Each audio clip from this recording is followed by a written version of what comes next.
Sabi ko, tara, pasok ka na. Pero sa isip ko, kung anong gagawin nito, magpambuno na lang kami dito sa loob ng truck.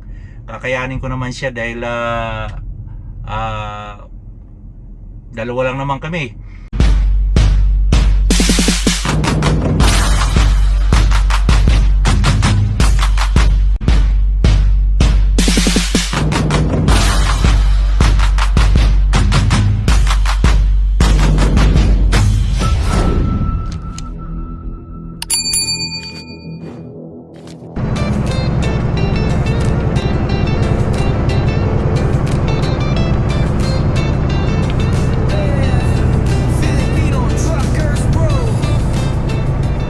So while mag-prepare tayo, mag-ano ako ng tea. Papakita ko sa inyo guys kung anong tea ang iniinom ko.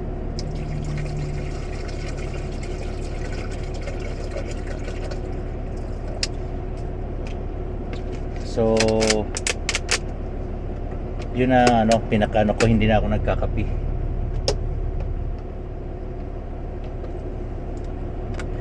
May cup naman ako dito ng Tim Horton. Cup to plastic.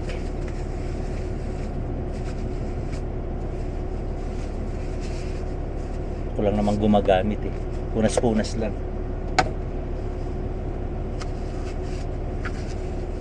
Hindi ko na siya nilalagyan ng sugar.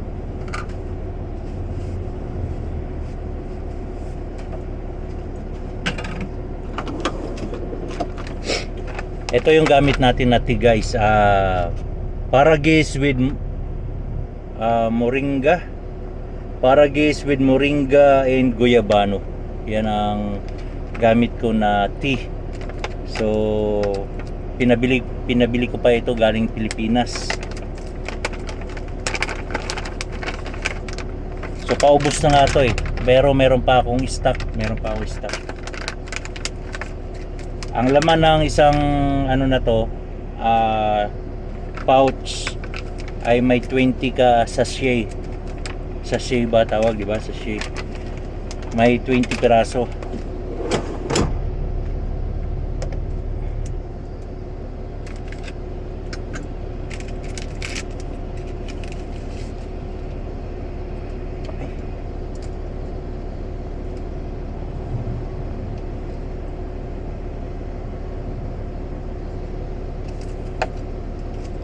So ang legit na ganito guys, baka may peke. May nakasulat din sa loob ng sachet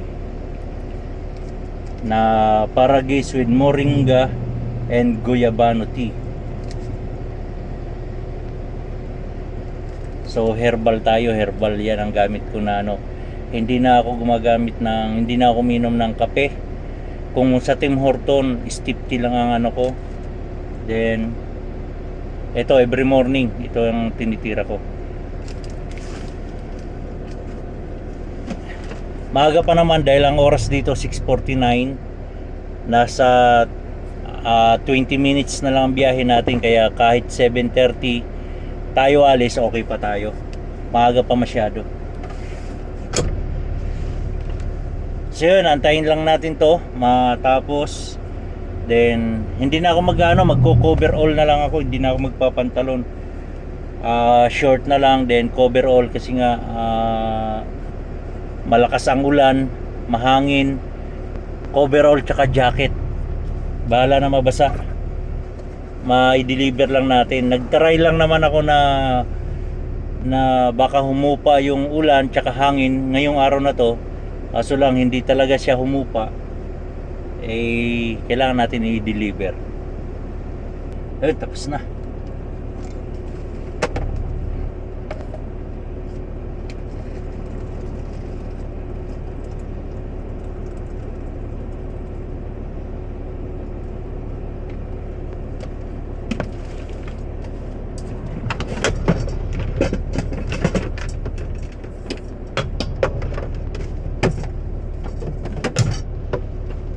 So yan ang magiging itsura niya.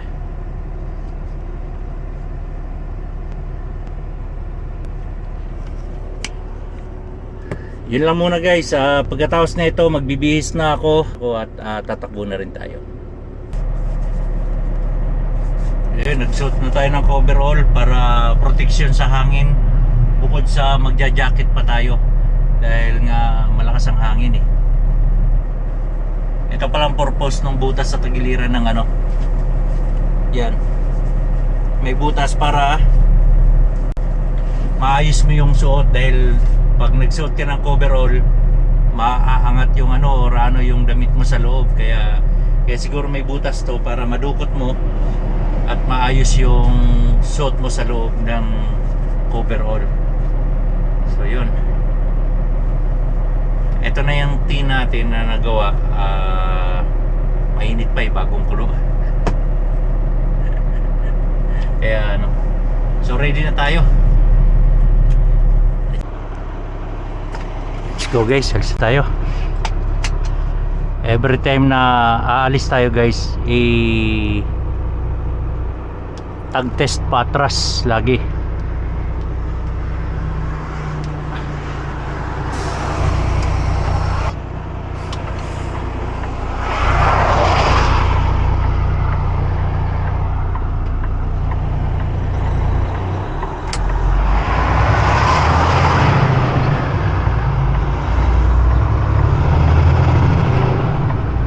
So meron na lang tayong 18 kilometer.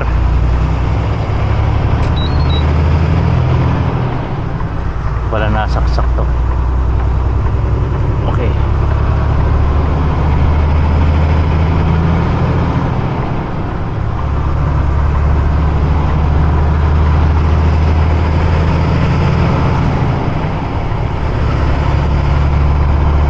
Buti humina na yung ulan.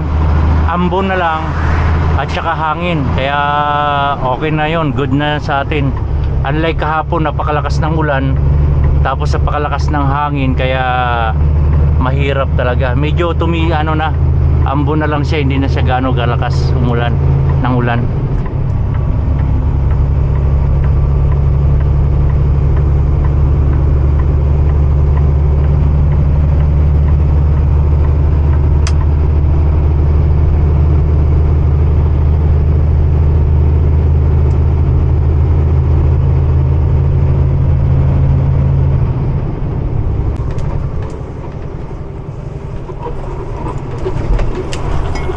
Dito na tayo guys. Dito tayo. Pero mag-storm tayo kasi alanganin yung corner. Uy, may nauna pang truck sa atin. Akala ko una na tayo.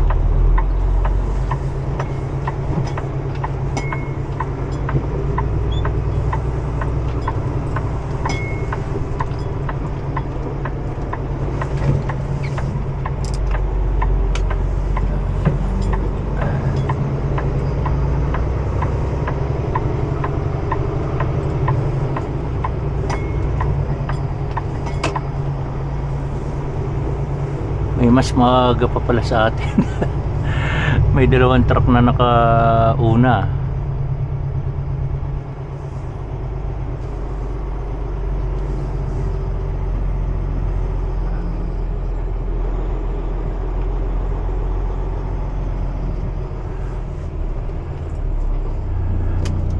So dito tayo guys. Mag-start na siguro tayo magtanggal ng strap at tarp. Pero magre-report muna tayo doon syempre.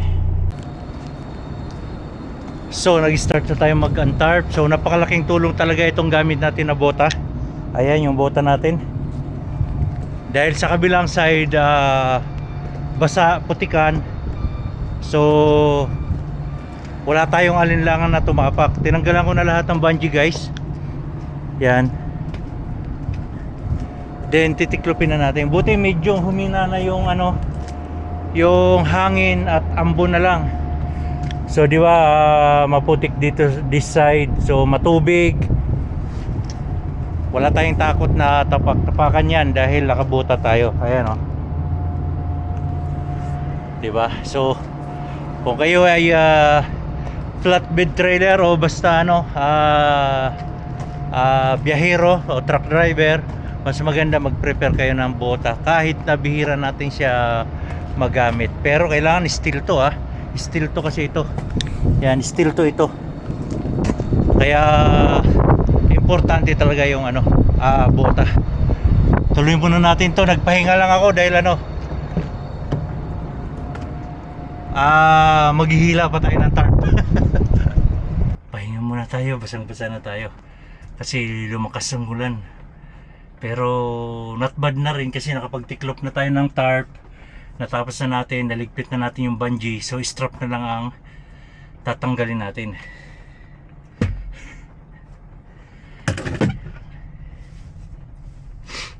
Buti na lang meron tayong bota at itong coverall para kahit paano magkadungis-dungis man tayo, may siyempre putik, may putik-putik. So yung paragisting natin, nung una guys, itong paragisti medyo hindi ko siya type ang lasa, pero habang tumatagal parang lasang sabaw ng mais na siya. Pero malasa pa rin yung sabaw ng mais. Yung parang sabaw ng mais na ilang beses na pinakuluan na medyo matabang na. So yun. Sabi marami raw na gagamot ito. Pero hindi naman ito magic, di ba? So kailangan ituloy-tuloy lang natin na inumin to. Bahala na kung anong igagaling niya sa katawan ko, pero nagustuhan ko naman siya.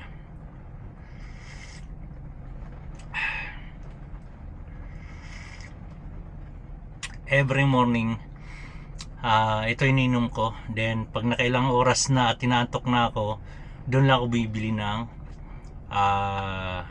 steep tea sa Tim Horton.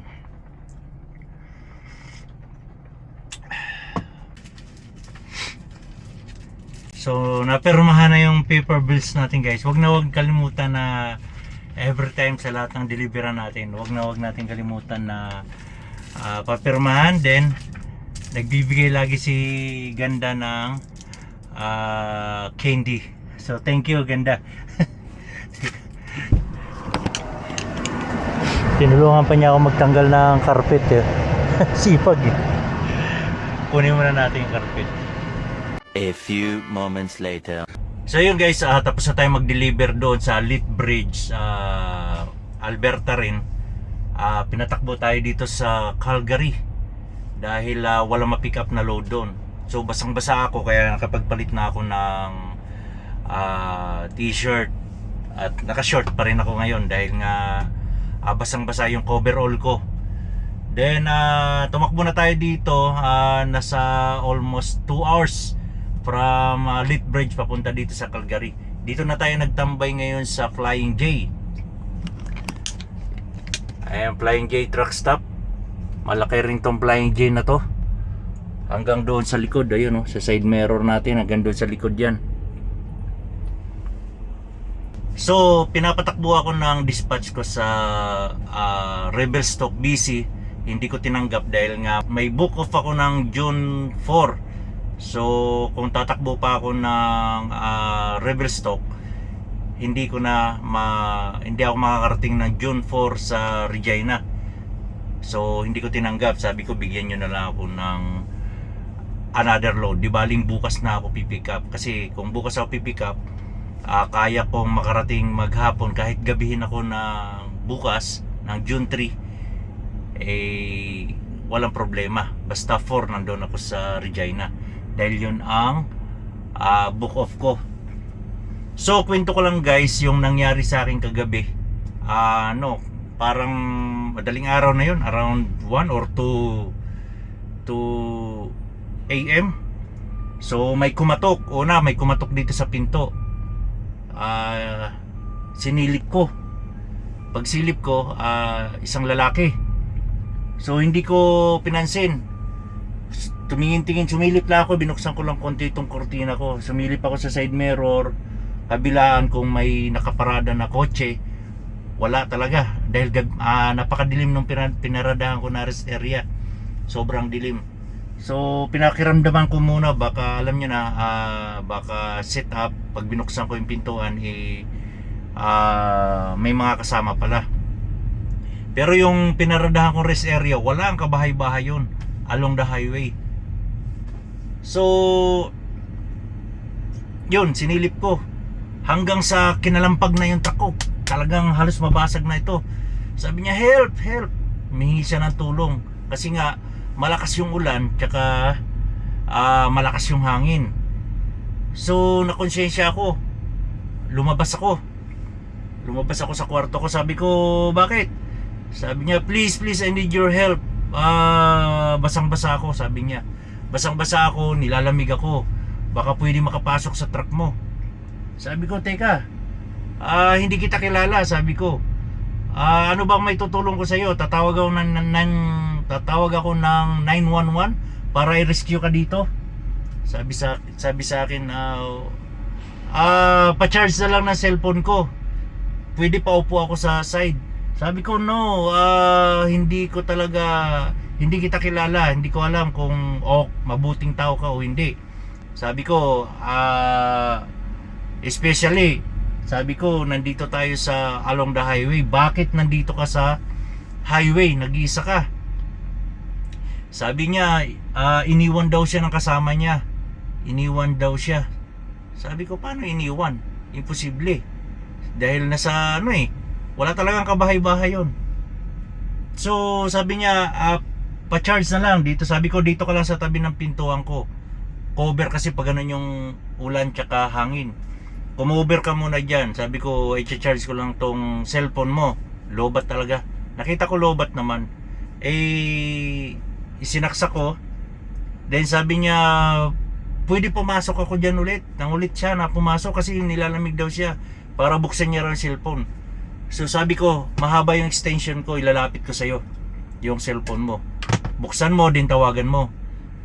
Sabi niya, hindi ko matawagan kasi pag tumawag ako, malulobat daw siya. So sabi ko, sige, bigay mo yung number. Binigay niya sa akin yung number, pinatawagan niya sa akin. May sumagot, babae. Binuksan ko lang ganyan kataas yung bintana, baka hablutin ako di ba? Nandito pa rin ako. Sabi niya, bakit mo ako niwan dito sa highway? Yun ang sabi niya.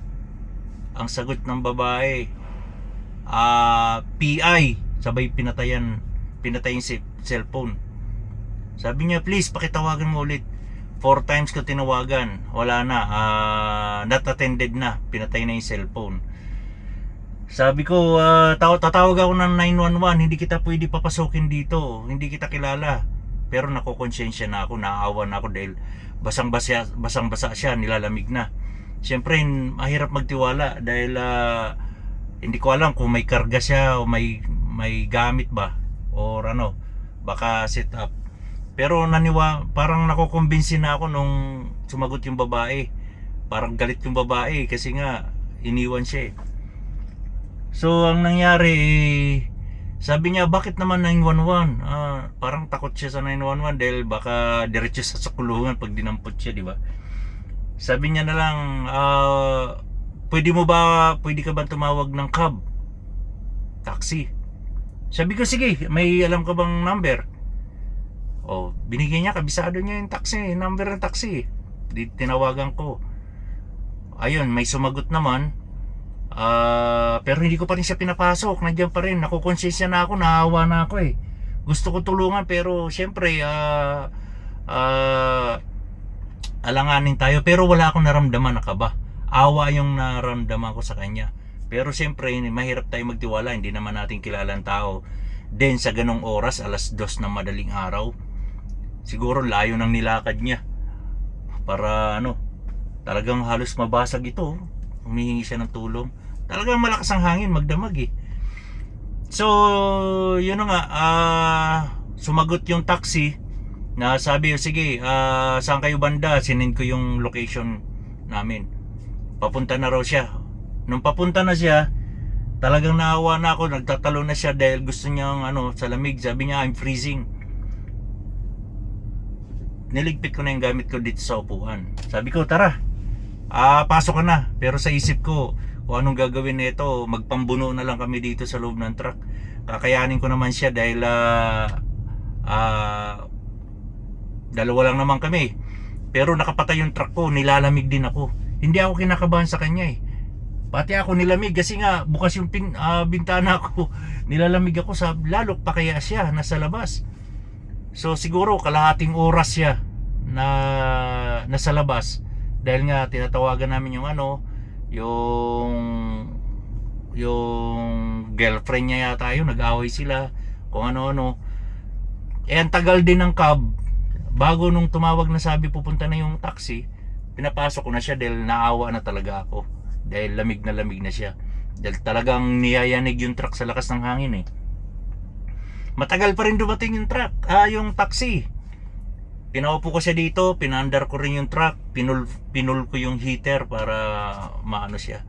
Grabe pasasalamat niya. Salamat daw, nagtiwala daw ako sa kanya. Sabi ko honestly, hindi talaga kita kilala, hindi ko dapat ginawa ito. Pero in this situation,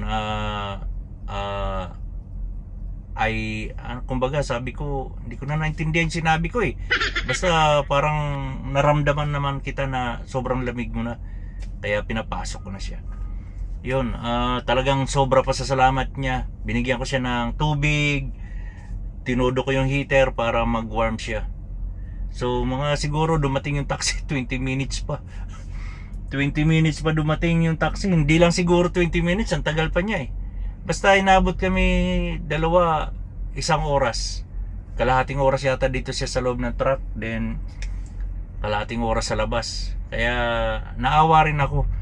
Yun nga kasi kaya kaya wala na akong tiwala dahil minsan may tinulungan ako, araw pa yun, halos ayaw na bumaba ng truck, gusto na sumama sa biyahe. Pero yun, okay naman, wala naman siyang ginawa na masama. Yun nga lang, mahirap magtiwala talaga dahil lalot ganung oras, di ba? Pero wala naman akong kaba na naramdaman sa kanya. Para lang ako ng problema, sabi ko, paano makakatulog nito kung may tao? 'Di ba? Hindi ka makakatulog kung may tao, baka siyempre mag-isip ka rin ng hindi maganda. Buti na lang may taxi talaga. Kaya thanks God pa rin. Grabe pa sa salamat niya, makakauwi na raw siya. Kasi hindi talaga siya makatawag, lobat na lobat talaga cellphone niya. Kaya 'yun, kung mangyari maka-encounter kayo ng ganyan guys, tingin-tingin muna sa paligid kung may nakaparada na kotse or sasakyan. Baka alam niyo na pag binuksan mo yung truck nyo set up ba? Baka ma-set up or may kasama, di ba? Mahirap na. Kasi nagulat ako nung lumapit siya, pahiram daw ng cellphone. Sabi ko, hindi ko pwede pahiram cellphone mo. Bakit? Gusto mo ako natatawag? Yun. Siguro sa sitwasyon nga dahil lamig na lamig, lakas ng hangin, basa pa sa ulan, talagang nagmamadali na siya dahil manghiram talaga. Kaso nga lang yung itsura niya kasi alam mong medyo may tama pero normal naman kausap. Yung amoy niya, may pagkaamoy marijuana kasi, kaya ka talaga, mag-alinlangan ka. Pero yun nga, nakauwi naman siya ng safe. Dumating yung taxi. Tagal pa nga nila umalis Sabi ko, mukhang pabababain pa yata to ng taxi driver Tagal nila umalis Kaya yun, sana pag may na-encounter kayo, sana suriin nyo muna mabuti. Mas maganda na yung safe tayo, di ba? Pero dahil nga sobrang lakas ng ulan, sobrang lakas ng hangin, pinapasok ko na talaga siya. Naawa na ako. So yun, nandito tayo, mag-aantay tayo ng biyahe. Baka bukas pa tayo mabigyan ng biyahe. Sana mabigyan nga. At sana magkaroon ng load bukas. Dito na tayo magpalipas ng gabi sa Flying J Calgary. Yung Flying J doon sa Barlow Trail, near Barlow Trail pa rin ito. Pero yung sa kabila na Flying J, sarado na. Petro Canada na doon. May bayad na $10. Pero dito sa Flying J, still walang bayad pa rin to. Iba na management doon. Nagtaka nga ako, pati yung kasama namin na Canadian, nagulat, truck stop may bayad. Kaya wala tayong magagawa, management yun. Pero dito sa Flying J, frame free talaga dito. Alright, so yun lang guys ha. Ingat-ingat pa rin tayo. Takbong pogi lang.